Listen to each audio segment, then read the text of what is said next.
vous reproche d'être sorti pendant le confinement, si j'ai bien compris, c'est ça? Qu'avez-vous à dire là-dessus? Mais j'ai l'ordre des médecins qui m'a hier téléphoné pour me dire qu'il y avait un signalement pour mise en danger de la vie d'autrui. Et disons que j'ai reçu un mail à ce moment-là pour m'expliquer qu'on me reprochait d'avoir continué la campagne électorale pendant la semaine précédente. Et je leur ai dit que c'était totalement faux, puisque j'ai été informé d'un de mes clients qui était positif le 10 mars, et en suivant, je me suis mis en arrêt. J'ai téléphoné à la sécurité sociale pour leur dire j'arrête mes activités pendant 2 semaines, ce qu'on appelle la quarantaine, disons, qui fait 2 semaines. Et là, j'ai arrêté de travailler. Pendant une collaboratrice a pris en charge mes patients. Et la semaine après, j'ai pris une remplaçante, dont je n'ai pas du tout travaillé. Je n'ai pas été voté non plus. Donc je suis surpris un petit peu que ce signalement soit fait non seulement par l'ARS à l'ordre des médecins, mais aussi à monsieur le procureur de la République. Voilà, puisque la vice-présidente de l'ordre des médecins a reçu la visite de policiers pour savoir comment je m'étais comporté ou ceci ou cela. Voilà. Donc moi j'ai vu la visite de personne, j'ai pas eu d'appel de l'ARS. Voilà, donc aujourd'hui, c'était au niveau de France Bleu Pays Basque que j'ai eu un peu faire le point sur la ville du Boucau. Et sur la fin, j'ai, disons, lâché cette information qui m'a un peu perturbé cette nuit. Voilà.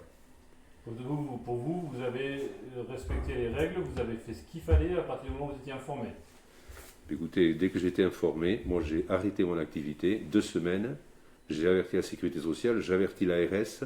Comme j'ai travaillé pendant 2 jours, j'avais vu 26 clients, j'ai donné les noms à l'ARS pour qu'ils puissent les contacter éventuellement. On a téléphoné à tous les clients. Sur les 26, je n'ai contaminé aucun. Donc on était tranquille de ce côté-là. Par contre, au point de vue politique, disons quelques jours avant, un jour ou 2 jours avant, j'étais peut-être porteur, sans le savoir, comme sont les porteurs sains ou autres. Et j'ai eu un repas amical fait avec quelques colistiers, dont on sait aujourd'hui que M. le maire est hospitalisé, bien qu'il ait fait les symptômes 3 semaines après moi, et je ne l'ai pas vu pendant 15 jours. Hein. Donc c'est peut-être l'origine, peut-être que c'est notre point de départ, puisque aussi Marie-Ange Thébault, qui était une opposante, qu'on n'a pas du tout rencontrée, a également fait les mêmes symptômes. Donc il y avait des noyaux un peu partout, et M. Cazot, qui est encore aussi, mais qui était sur notre liste, était déjà depuis 2 semaines aussi en réanimation. Voilà.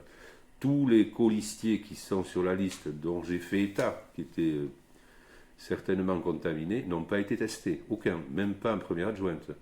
Donc c'est mon esprit clinique sur les symptômes qui fait que je fais le diagnostic, tu sais, où on dit on perd le goût, on perd l'odorat, on tousse, on n'est pas bien, on est fatigué.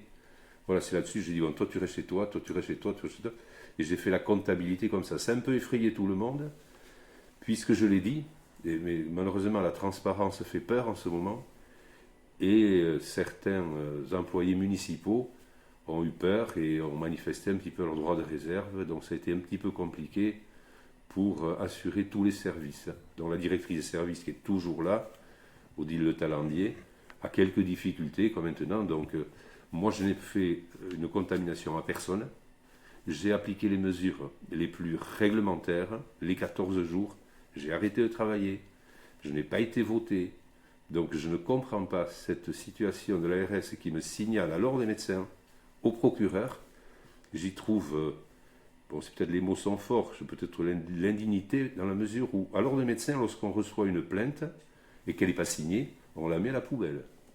Là, qui c'est qui a écrit quoi? Moi j'aimerais savoir. Donc aujourd'hui, moi je dévoile tout, mais il faudrait que de l'autre côté, il y ait de la transparence aussi. Il faut savoir dire c'est un tel ou un tel, argument contre argument. On ne peut pas aujourd'hui faire les corbeaux comme cette infirmière, et on ne veut plus ceci, ou il faut accompagner tel soignant parce qu'on a peur qu'il transmette, etc. On sait qu'aujourd'hui 20% des soignants en Espagne sont positifs. On sait qu'aujourd'hui en Italie 30% des soignants sont positifs. On sait aujourd'hui qu'au 64, il y a 16 000 tests qui vont arriver pour tous les soignants pour les identifier. La lumière et la vérité sera faite quand tous ces tests seront faits. Moi, je suis tombé sur le premier cas. J'ai fait ce que j'ai cru faire de bien.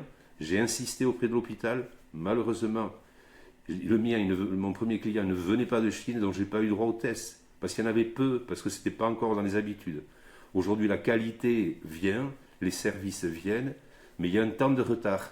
Et ce temps de latence fait qu'il y a une propagation maximum qui se fait. Voilà, n'y voyons pas du tout une mauvaise qualité de soins, de services ou quoi que ce soit. Aujourd'hui, on était un peu ignorant au départ, il faut accepter notre ignorance. Impec, super. Ouais.